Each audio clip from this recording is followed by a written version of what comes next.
My name is Grace. I'm 63 years old. A few years ago, I lost my husband and now I'm living on my pension. However, it's not a lonely existence. I've been a part of a choir for years and I have many friends, so my life is rather lively.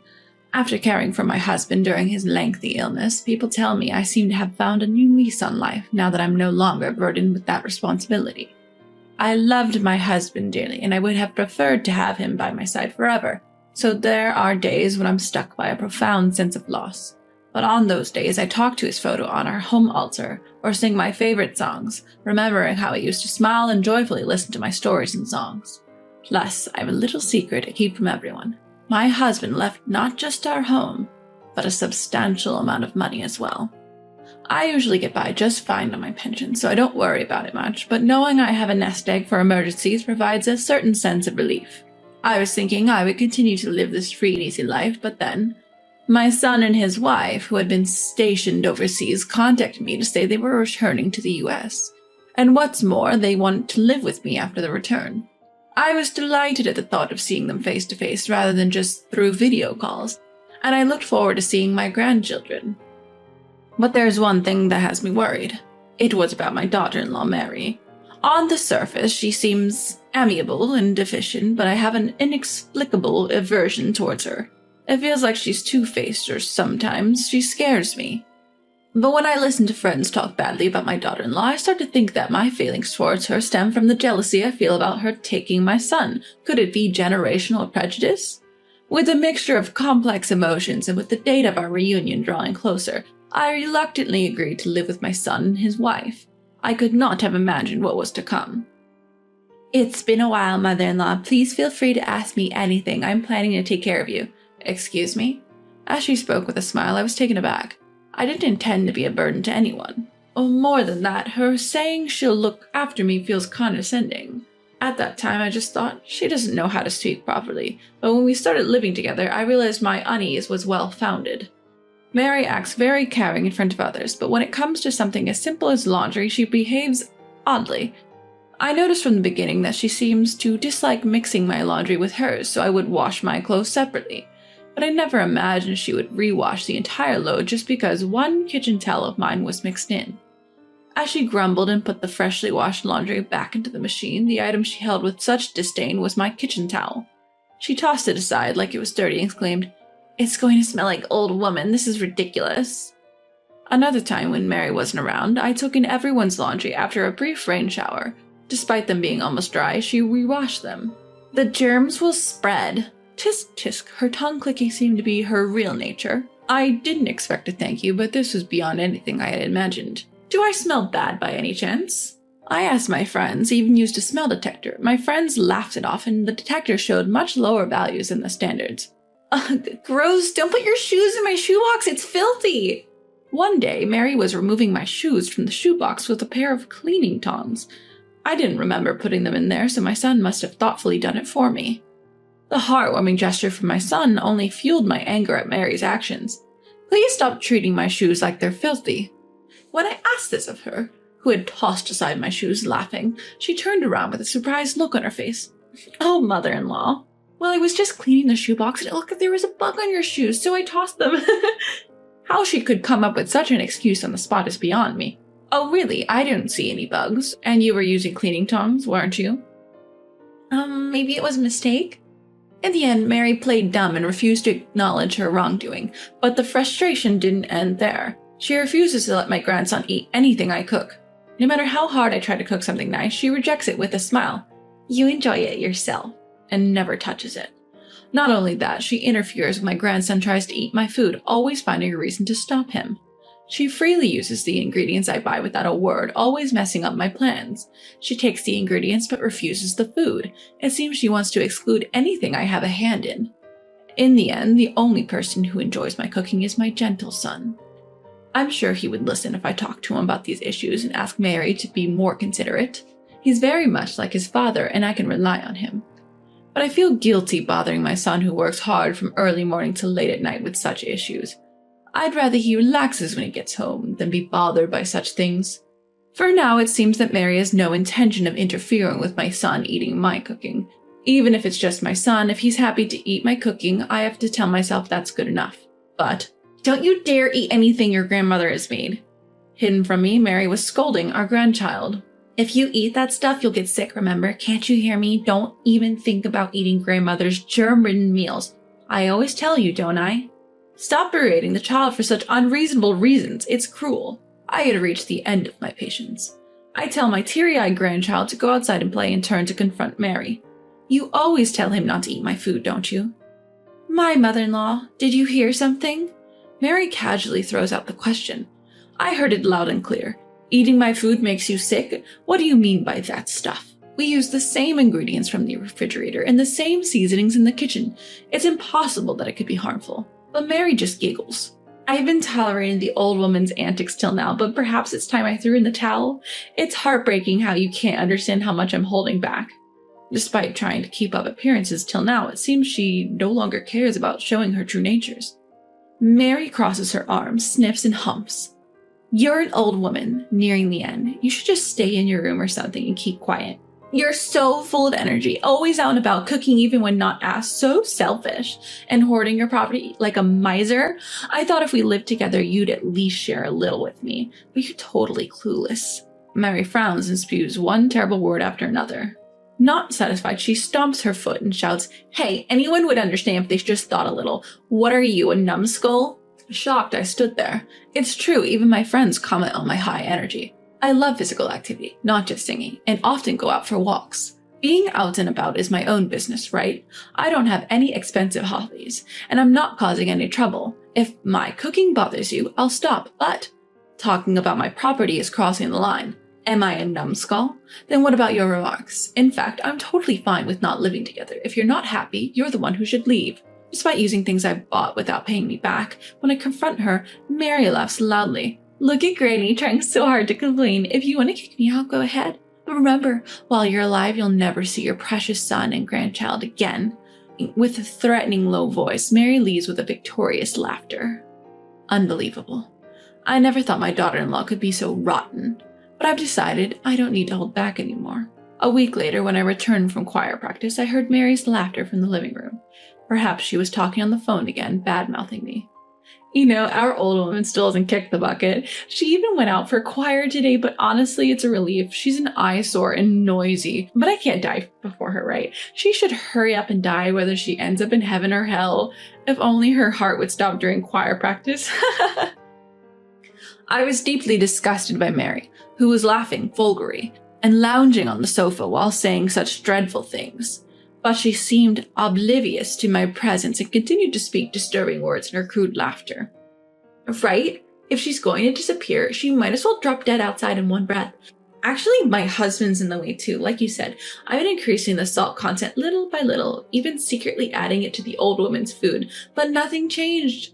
What? It takes years? That's annoying. We can't live together forever at this rate. Pouting, she spoke in a coquettish voice that made me clench my fists. "I want to introduce a new daddy to our child soon. For that, I'll fight to seize the inheritance." This was unthinkable. Not only does she see me as an obstacle, this wicked one was betraying her own husband. I stood beside my lounging daughter-in-law and shouted, "Get out now!" What are you? Startled, Mary tumbled off the sofa, appearing to hit something. "So you're back, huh?" Attempting to gloss over the situation, I reasserted my command to Mary, who was now forcing a laugh. "Leave this place now." Just joking, mother-in-law, no way." "Don't make me repeat myself, stand up." At my command, Mary jumped to her feet. Of course she did. I was, after all, the former leader of a renowned choir group. I'd been holding back, practicing my vocal exercises at the riverbank during my walks and completely abstaining at home due to living with my son and wife. It wasn't unreasonable for her to be surprised, but I won't lose to anyone when it comes to lung capacity. "Attention!" Mary shuddered, probably loathing the idea of following my commands, but as someone who had long served in a leadership role, I knew how to command without leaving room for debate. "Exit!" Eek! Wide-eyed, Mary, clutching only her smartphone, hastily put on her shoes and bolted out the entrance. But, a formidable foe indeed, a few hours later Mary returned, grinning smugly after apparently seeking help from my son at work. "Mother-in-law, have you calmed down? I mean, we were just having a lively conversation about a TV drama with my friends. It's so mean of you to misunderstand. It was astonishing to me that Mary could maintain such audacity even after what had happened just moments ago. However, I couldn't revoke what I'd already declared. I responded icily, "What do you want? I haven't departed for heaven yet, so it's pointless to come and check." No, mother-in-law, that's terrible, such a joke. No, Mary, I understand your true intentions very well. I had a vague idea, but thank you for spelling it out for me. Even with my old spinning head, I understood perfectly. Then, Mary, frustrated by my cold demeanor, started to say, "I told you it's a misunderstanding." I gave Mary a sweet smile in response. "You mean this, that you shared with my son?" What I revealed was a video of Mary on a call a few hours earlier. The audio was perfectly recorded. In Choir, we regularly record videos, share them among the members, and discuss improvements. Even beyond the age of 60, such operations are a cinch for me. Mary likely thought an old lady like me couldn't possibly do something like this. Seeing Mary flustered and opening and closing her mouth like a fish, I pounced without mercy. "You moved in with us, not just spreading bad rumors about the house owner, but planning to ostracize me. Plus trying to harm my health by oversalting my meals. I knew something was off, but it was your doing, wasn't it?" "What? No, that's shame on you!" I shouted at the top of my lungs for the second time that day. "What?" My son silently handed a divorce paper to Mary, who was now slumped down. My son, usually calm and gentle, becomes silent when he's angry, and that usually indicates an irreversible situation. Before the divorce papers written neatly in his handwriting, Mary began to tremble. "No, listen, it's all a misunderstanding, right? I even followed you abroad, and I'm living together with you, right? We have a child, too. Isn't this too much? Hey, listen." Mary desperately clung to my son, but he silently shook off her hand with a heavy sigh, retreated back into his room. Mary, who had nowhere to go, sagged in disappointment. If I left her alone, she would probably freeze up like a rock. To Mary, I said, "It's not like my son was oblivious either. He'd been investigating why his overseas assignment was abruptly shortened and his appraisal downgraded." "What?" Ignoring the strange noise from Mary, I continued my story. "So you called your affair partner all the way overseas, and you even started commotion at the hotel you were staying at. The head of our business partner saw through it and misunderstood that you were fooling around with men. With his son's approval, it's no surprise you were removed from your position." Mary couldn't refute, as it seemed she remembered something. "That misunderstanding has finally been cleared up. It seems there's talk of you getting assigned overseas again. Do you understand? Even without our disagreements, it was already over between you and him, and no matter how kind he is, he wouldn't want to keep someone around who wishes he would disappear quickly. Here, pen and ink." I cut her off sharply and urged Mary to hurry up. Several weeks later, after the divorce proceedings and claims for damages were completed and things had settled down, Mary outrageously showed up at our house in broad daylight. She's really an unrepentant person. "Return my child!" Seeing Mary yelling with a loudspeaker in front of my gate, I felt dizzy.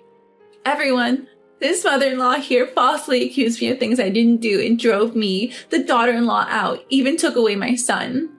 The yowl of the neighborhood stray cat Miko can be heard along with the loud noise. As Mary continues her crying act, people passing by give her a wry smile. "At least please return my son. I painfully gave birth to him."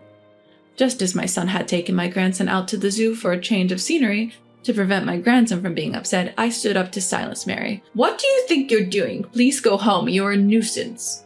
If an outsider saw this, I would probably look like the perpetrator, but I don't care. "Oh, mother-in-law, please stop. I can't live without my husband and son." "Your pathetic performance is quite a sight, all for naught, you know."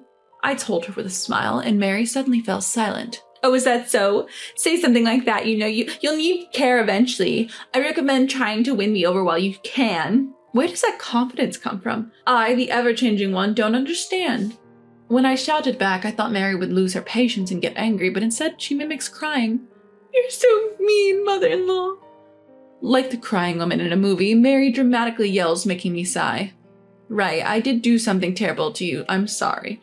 As soon as I said that, Mary abruptly stopped crying and smiled smugly. "You finally understood. You have to cherish me." "Sure, I really do feel bad. I meant to only share it with my son, but I accidentally, out of habit, sent the video to my choir friends too. I don't think you know, but our choir is large, and we have many members in the area. Some of them even have family members working at the police box, you know." Oh, over here. Sorry for the trouble. This is Mary, who was plotting my son and my downfall. Couldn't you take her away? I introduced Mary to the young police officer who rushed over. What? No, why? No, I don't want to go to the police. Stop it! However, there was no way the police would ignore her making such a fuss with a loudspeaker in front of her ex-husband's house. I had consulted with the police box beforehand about such a thing and had also apologized to the neighbors. So she had been laughed at from the start, not even knowing she was the crazy person playing the poor daughter-in-law. Help me! Mary continued her odd little play until the end, but I didn't receive any bad words from my caring neighbors and those who were concerned about my grandson. On the contrary, after my husband passed away, I was able to talk to some people who had become somewhat distant, and I was delighted with the unexpected gain. Afterward, Mary, who ended up penniless instead of inheriting anything, seemed to have been dumped by her lover and was seen loitering around our area a few times. However, she couldn't bear being laughed at and has stopped coming recently. According to rumors, she's now living a lonely life in a small apartment. As for me, I decided to accompany my son and grandson on his overseas assignment. I considered selling the house, but I want to have enjoyable conversations again with the neighbors I've grown fond of, so I'm renting it out. And my grandson seemed to have been afraid of Mary, who was easily irritable like a wicked witch when the two of them were together, and surprisingly, he easily accepted a life without Mary. I want my son to find a kind wife soon, so I felt reluctant to be with them as I might be an obstacle to a new encounter. But since my son and grandson rely on me, it seems that our days of gathering around a delicious table as a trio will continue for a while.